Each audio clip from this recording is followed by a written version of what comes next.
right, jumping right back in, we left off after having finished talking about the five major reasons explaining the colony's disastrous state in its early years, and now we move on to the five reasons Virginia was turned into a thriving colony. And we'll take these on like we did the last five in this order. One, the successful harvesting of tobacco. Two, the development of the Headright System. Three, the creation of the House of Burgesses. Four, finding a workable labor force. And five, tapping into the Atlantic system.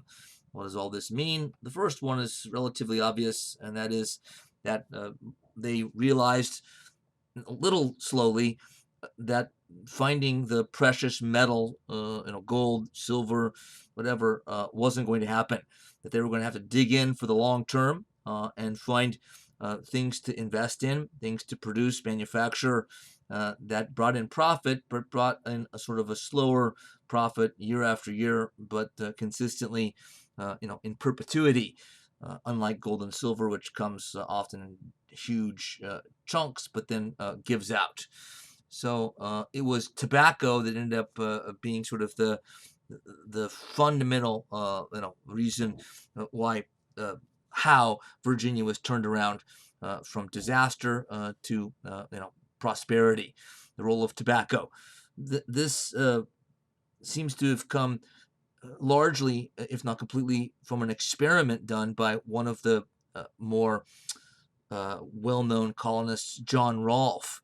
Rolfe was the guy who married Pocahontas, took her back to England, only to see her die shortly thereafter. Although the marriage did produce an alliance between the Powhatans and the English for a time, help kind of bind them together, part of the reason that it happened in the first place. But oddly enough, Rolfe is most famous for marrying Pocahontas, but he's most historically significant for this. He appears to be the guy, or one of the guys, that sort of fooled around with tobacco and planted it in the ground in Virginia, and to his and others' pleasant surprise, it grew extremely well. The weather, the climate, the soil ended up being more than suitable for tobacco.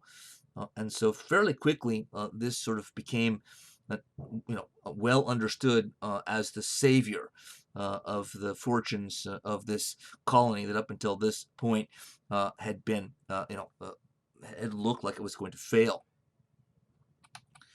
But tobacco alone wouldn't have turned Virginia around if it wasn't linked with other developments, and some of these, all of these kind of created a synergy.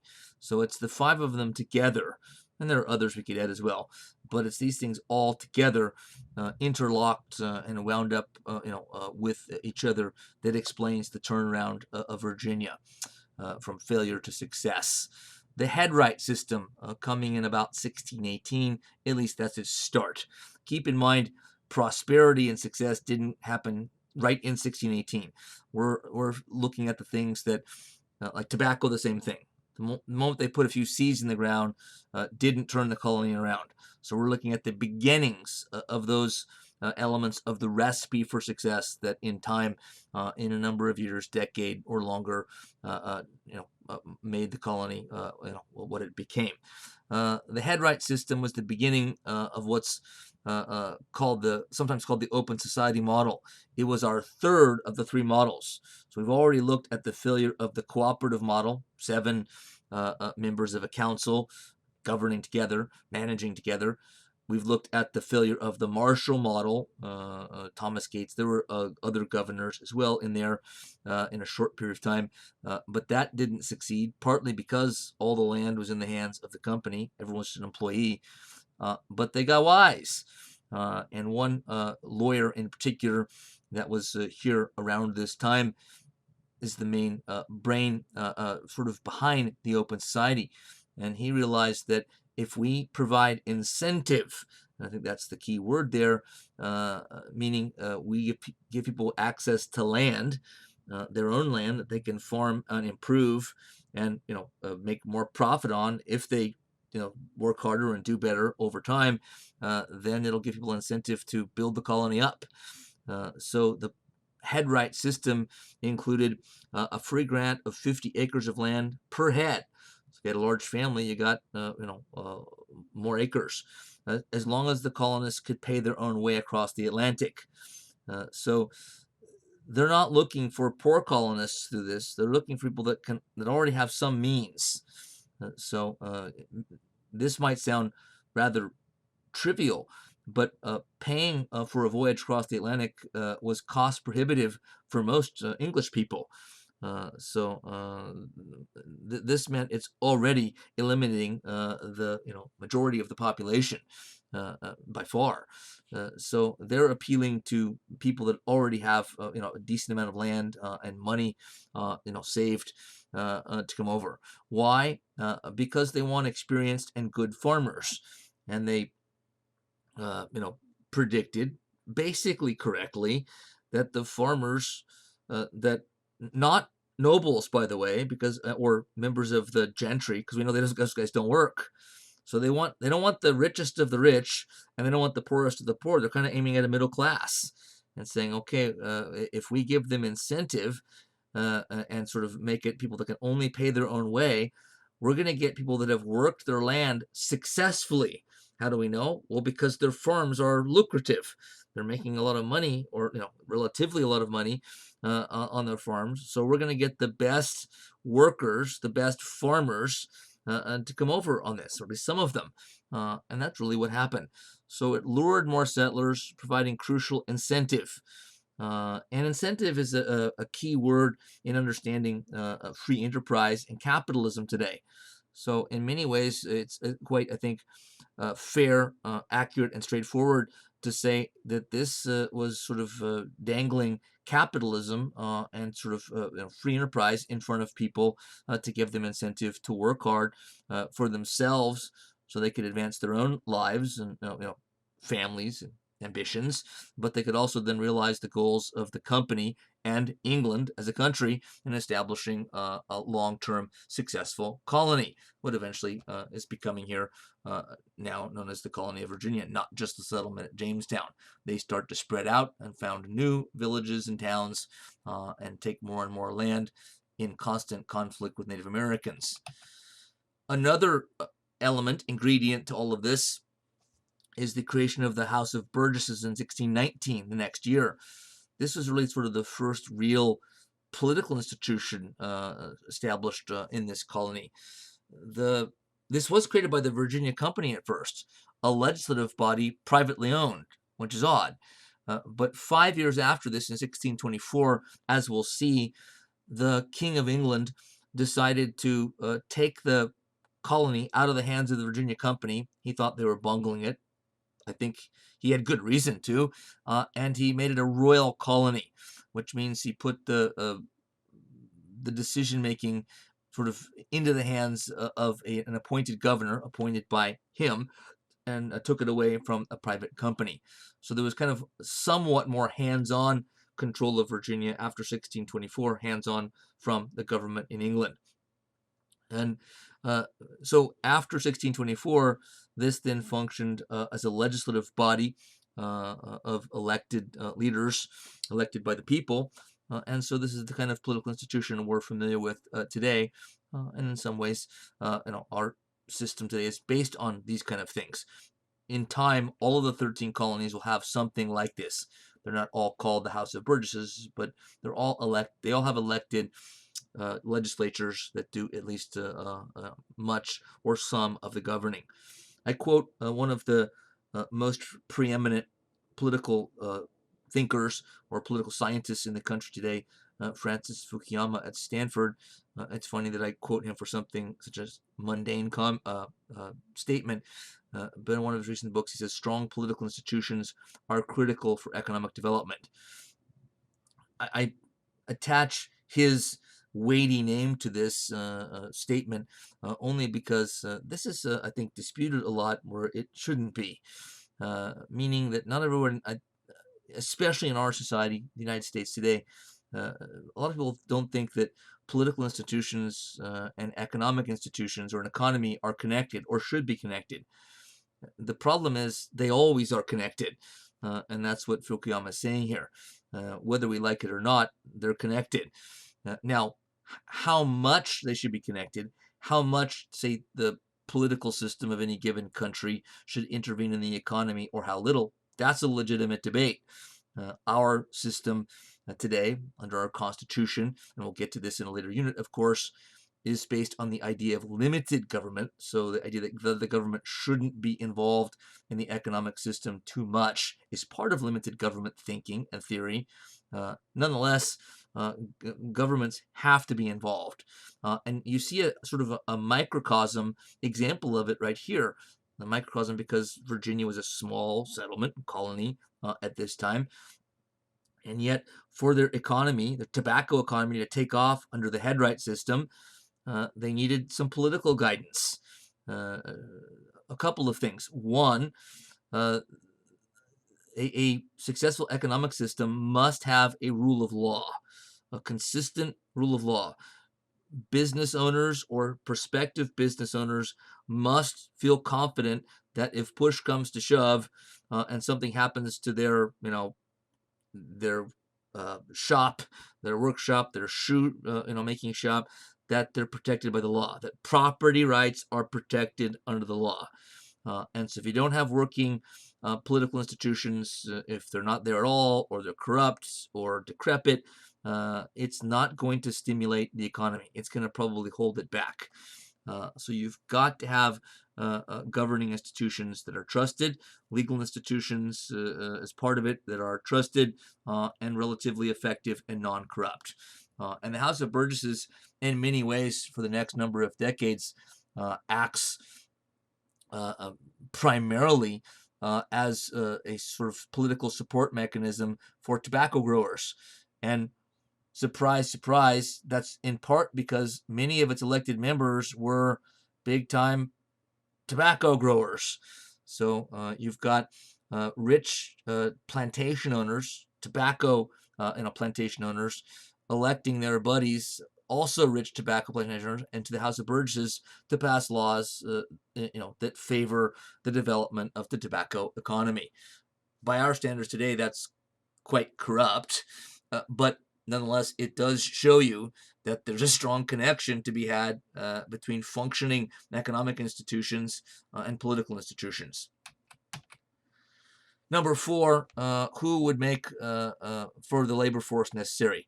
Once it became clear that tobacco was the way to go, maybe the only way to go, at least in sight at the time, to turn Virginia into a thriving economy, a thriving colony. The issue was, well, how do we bring in a labor force large enough? Tobacco is a relatively labor-intensive crop, say compared to and contrasted with wheat.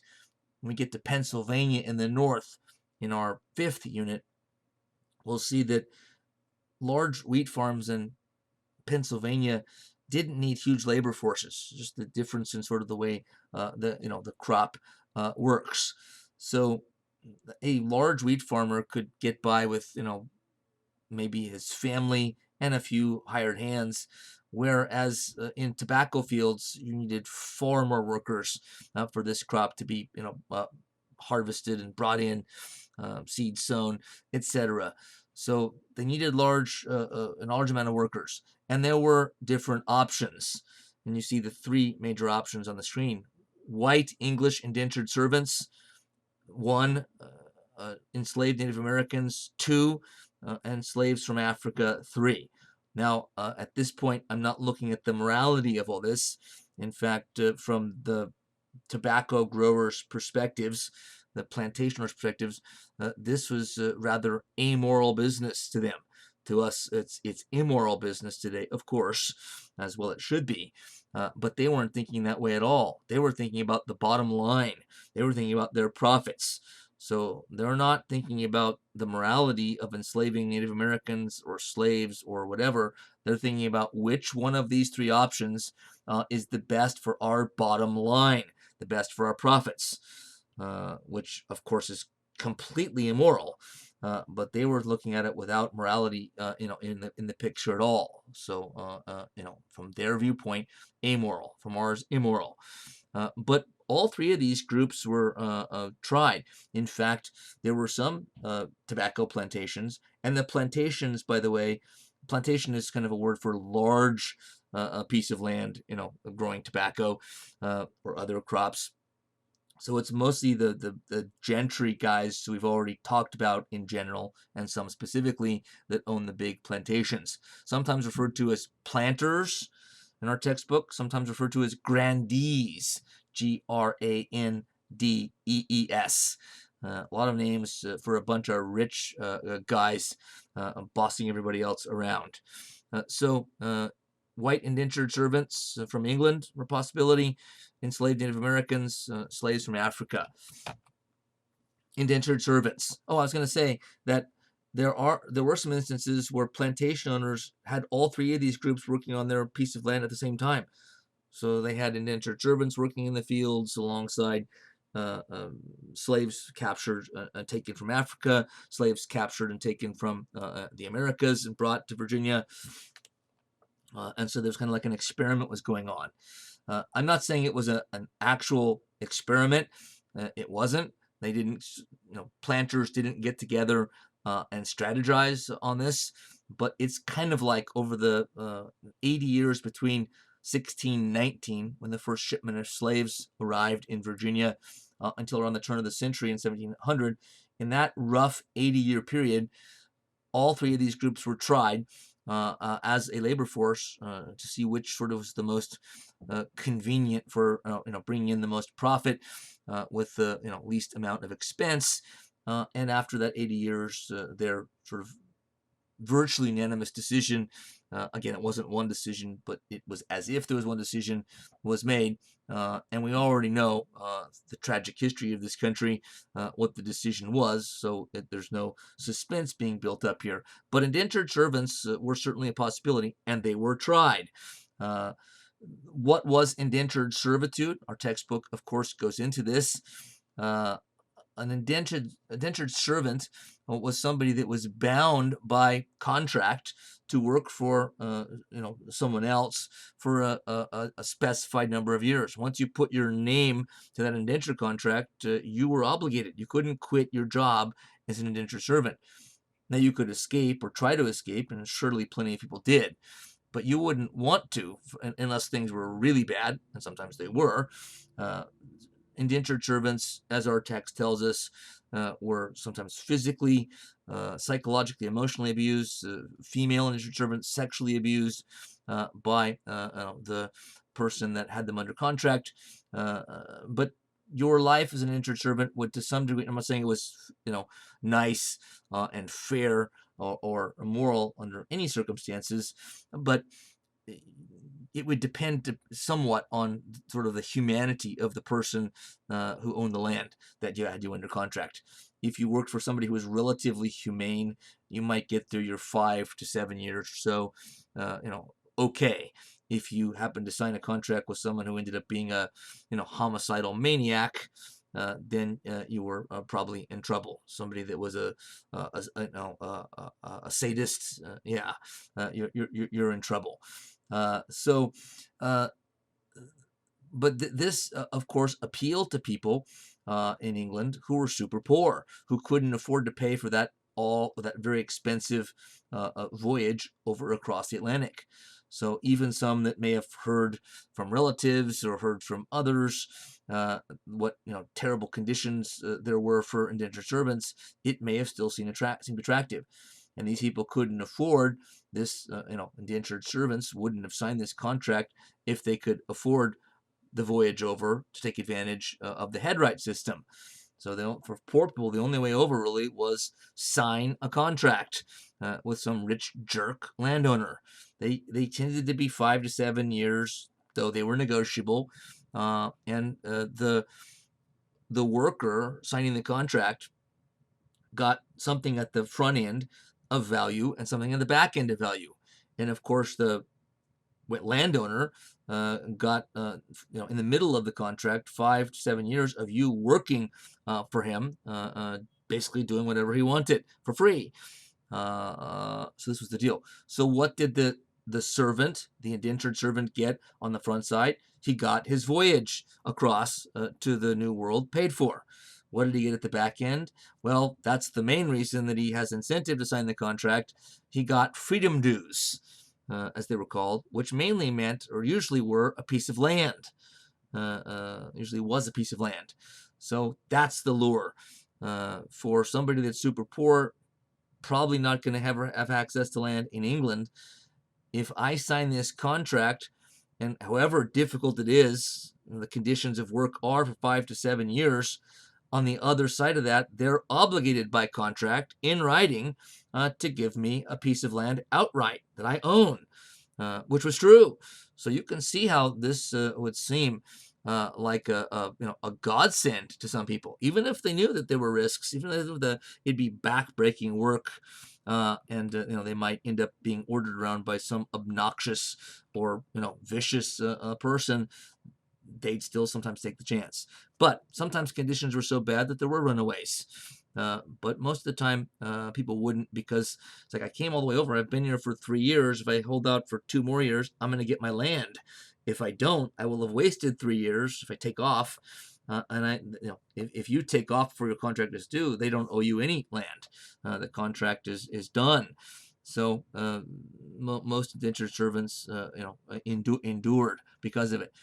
But there were enough indentured servants, and more, could conceivably have been lured over, that it wasn't unrealistic to think that the planters, the grandees of Virginia, could grow large-scale tobacco operations with just indentured servants from England.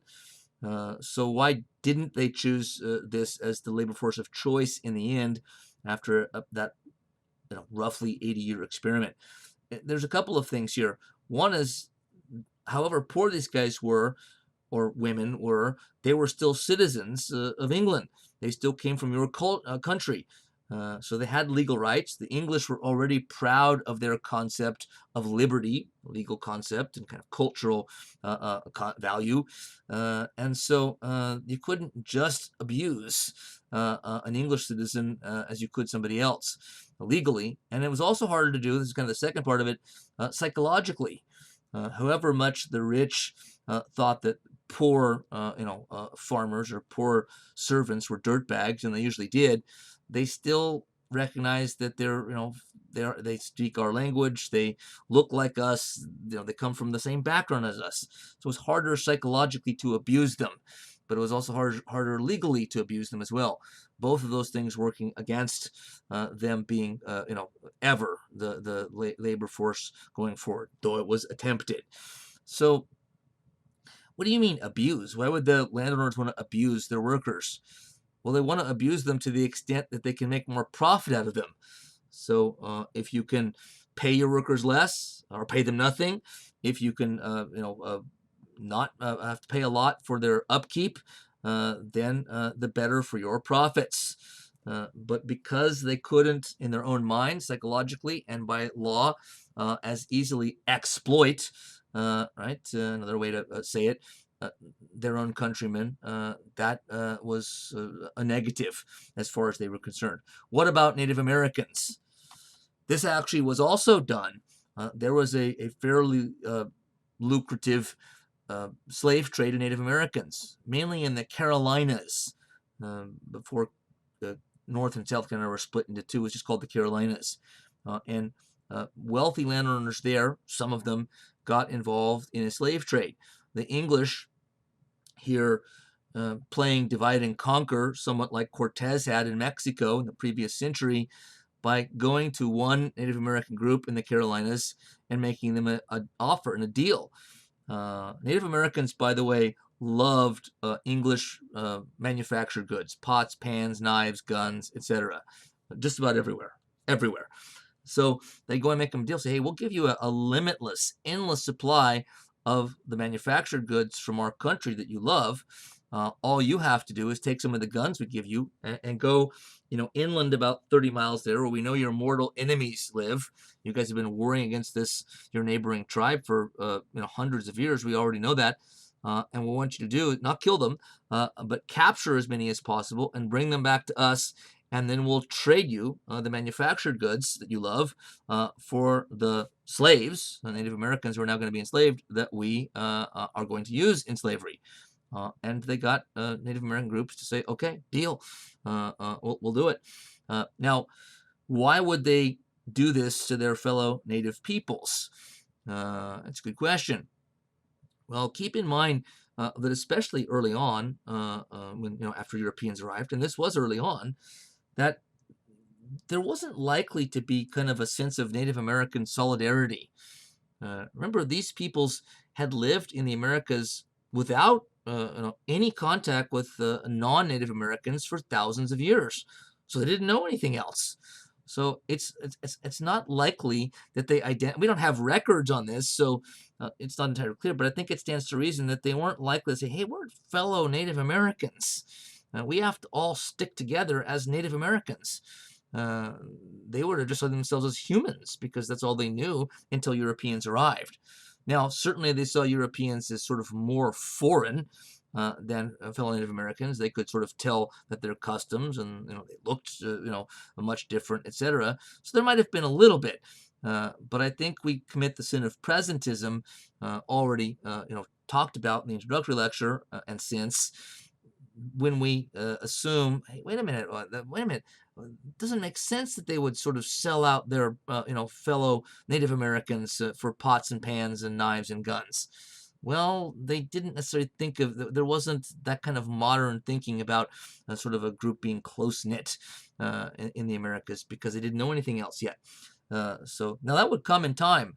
Eventually there will be a solidarity, but that comes a bit later on. We'll get to that, in fact, in this class, but not in the 17th century, most likely. Secondly, the deal offered by the English put Native Americans in a bind. So here's where we could see, even if they didn't want to do it, sometimes they succumbed anyway. Because a Native American tribe, given this offer, they knew damned well that if they turned down the offer, that the English would go to their enemies and offer them the same deal and come and hunt, and their enemies would come and hunt them down and capture them and deliver them up into slavery. So in some ways, we don't have a choice. It's either us or them. Even if they didn't want to, be partially responsible for the enslavement of fellow Native peoples, it's like it's either going to be us or them. If we say no, they're probably going to say yes, and then we'll be the slaves. So this was a very, very dangerous situation, and it certainly put Native Americans in a very, very difficult and untenable position. Nonetheless, it did start to bring in Native American slaves. However, most of the Native American slaves taken from the Carolinas, by force, by coercion, wound up as slaves on Caribbean islands, Jamaica, other places like that. And that tells us, gives us a clue as to why they didn't work out for the Virginia planters on the, in the mainland of what's now the U.S., not too far away from the Carolinas, just north. So why did they end up farther away in the Caribbean? It's because that it was realized pretty quickly that Native Americans, sort of say in Virginia as slaves, were too close to home. Their people were too close to them and vice versa. They could easily escape to home. They basically knew the lay of the land. Their people could come to them and rescue them by force and burn down a plantation in the process. They're in their own backyard. That's why most of them ended up being sold to the Caribbean islands, because they're not going to, a slave is, a Native American slave in Jamaica is not going to find their way back to the Carolinas because there's so much ocean to cross. So Native Americans as slaves didn't work from the English tobacco growers' perspective for that reason. They're too close to their own homes. It's not practical, even though it was tried at times. So I think, as you can already see, you've already figured out all the things that militated against English indentured servants being used as the primary labor force for growing tobacco, and against Native Americans being used, didn't obtain for African slaves. African slaves, like their Native American counterparts, were seen by the English, right, as not, of their own country. They weren't citizens of England, but so they could more easily abuse them legally because they didn't have to respect their rights as citizens, and they could more easily abuse Native Americans and Africans psychologically because of the skin pigmentation difference, the racial difference. So it was a psychological mechanism in English and other Europeans' minds that allowed them to feel okay about abusing or taking away or depriving these peoples of their rights because they're not us. They're not like us. They're different than us. So, not that that's right, of course. It's dead immoral, but it's sort of a psychological trick they can play on themselves to not have a conscience then about uh, abusing other people, exploiting other people. So, in that sense, Native Americans and African slaves taken from Africa were seen sort of as the same. But again, Native Americans being in their own backyard was not the same as Africans being thousands of miles away from their homeland across an entire ocean, the Atlantic. So African slaves were easier to exploit without a guilty conscience from the English perspective and without a legal problem getting in the way. And they were far, far from home and oftentimes disoriented for a long time. And there was never a chance, with very, very few exceptions, that they were going to ever be reunited with their own people, one way, one direction, or the other. So, in this horrifying way, over a period of decades, this was all kind of figured out, and the choice in the end, as we know, fateful as it were for American history and American society ever since, was the choice that the primary labor force in the tobacco fields on tobacco plantations in Virginia and then in other colonies was going to be slaves taken from Africa against their will and forced into slavery. Not just in their own lives, but their descendants forced into slavery as well. So the origins of slavery in Virginia and the American colonies, because Virginia is the first English colony, so slavery there is the first instance of this institution in what becomes later the United States. Unspeakable cruelty that would only get worse, as I say on the screen. We tend to, I think of history, societies as improving over time in various ways, and that's in some ways true, or you can make a case that it's true. But with the history of slavery, I think it's clear it's the other way around. It was inhuman and unspeakable, godless horror from the beginning, and it actually gets worse. It's the trajectory of slavery is not. It was it started and it was completely unjust and a violation, the biggest violation possible of human rights. And then it gradually kind of got better a little bit, and then went away.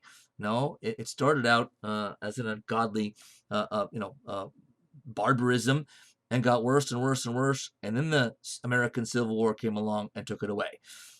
So it wasn't gradually getting more lenient before the Civil War came along. It was actually getting more cruel in ways that we're going to have to learn about in later units. Ulada Equiano, a former slave who escaped, who did get away, and has lived most of his life in England, and was part of the abolitionist movement in England, the movement to abolish or make slavery illegal, but became well educated and wrote books and wrote about his days in slavery. And he actually witnessed, or I should say, had to get through the infamous Middle Passage. The Middle Passage is the name commonly used for the voyage from Africa to the Americas that slaves had to endure. And had to endure as an understatement, because it was incredibly vicious. incredibly dangerous. Many slaves died. They were held, often tied down under the deck, so without adequate ventilation or sunlight, if at all, under the most terrible of conditions, unhealthy, unsanitary conditions, rarely allowed to come above deck.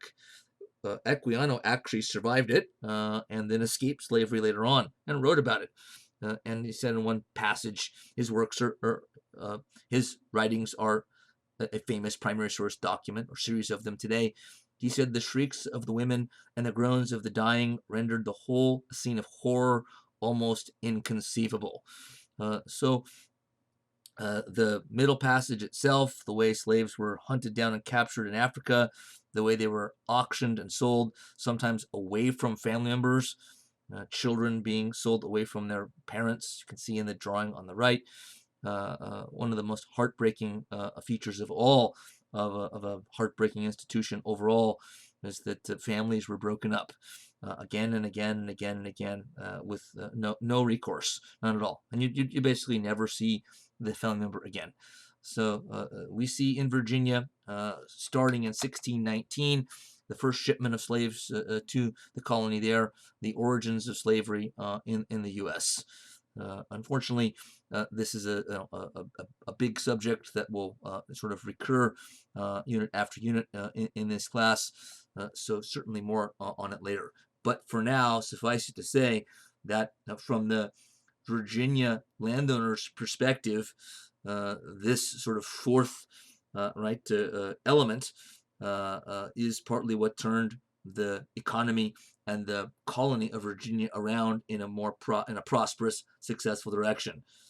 Tobacco, Headright System, House of Burgesses, a labor force, increasingly in place, and then on to the fifth one, the Atlantic System, sometimes referred to as the triangular trade. And this is a simplified version of it, but a trade between Europe, Africa, and the Americas. And of course, the Africa part of it is the many cruelties and inhumanities of slavery. Europe is the primary beneficiary of this, but it ended up being, again, a simplified form, European manufacturing goods taken to the west coast of Africa to be traded there for slaves, and the slaves brought across the Atlantic to the Americas in the Middle Passage. The slaves there traded or dealt for things like tobacco and sugar, other resources that were then taken back and sold and traded in Europe. And remember that in our last unit, we talked about how Columbus's voyages started the process unintentionally of shifting the center of the world economy from the Indian Ocean to the Atlantic Ocean. Well, this is a big part of that process. The Atlantic System was, among other things, a gigantic engine of economic growth and wealth production, with slavery and the slave trade, horrifically as one of its central features. So this three-way trade is caught up with and is part of the explanation for how and why the center of the world economy ended up being here. Not right at this time yet, but the foundations are laid here. It's in the 18th century, by the middle of that century, that the world economy is clearly centered here. Europe is getting super rich when it had been India and China that had been in the previous century and prior to that.